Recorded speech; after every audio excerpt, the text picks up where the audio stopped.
Si je me ferme les yeux, là, puis quelqu'un me demande, quand je sens le diesel, qu'est-ce que ça signifie pour moi? C'est pas un autobus scolaire. Pour moi, c'est un blindé, c'est un centurion. Le nom du blindé, c'était un centurion. C'était les blindés les plus puissants qu'on avait dans les puissances de l'Occident. Comme ça, à l'âge de 2 ans, là, je me promenais en blindé. Toute une expérience. Moi, je suis né en 1953, comme ça, bien après la guerre, mais juste en temps pour la guerre de Corée.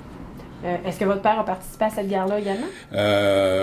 Oui, indirectement. C'est qu'il commandait une base de parachutistes et de blindés et d'artillerie au Manitoba. Le nom de la base, c'est Shiloh. Shiloh, ça veut dire en hébreu Sheol, et Sheol, ça veut dire l'enfer. Puis c'était un énorme terrain pour pratiquer, jouer à la guerre, comme ça, les obus, les blindés, la boue, le tir, les détonations, tout ça. C'est pas une place pour un enfant. Puis moi, je suis né en plein ça. C'est pas une enfance que je souhaiterais à qui que ce soit. Parce que, mettons, au point de vue amitié, on était toujours...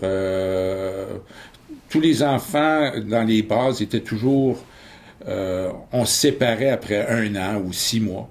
Les enfants des officiers seniors n'avaient pas le droit de jouer avec les enfants des soldats communs.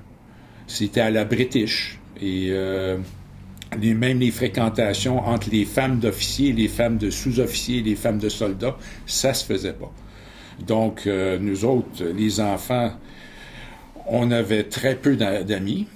Parce que si on avait des amis, tout le monde les pointait du doigt, disait « Ah, ben regarde, toi, t'es le chouchou, là, t'es l'ami du fils du commandant. » Comme ça, résultat, on restait renfermés sur nous. On s'est fait offrir d'aller au Collège royal militaire. Et je parle pour moi, c'est que j'avais dit à mon père que ça m'intéressait pas de commander des hommes à la mort. Mais j'ai fait un entraînement, mais je ne suis pas allé plus loin.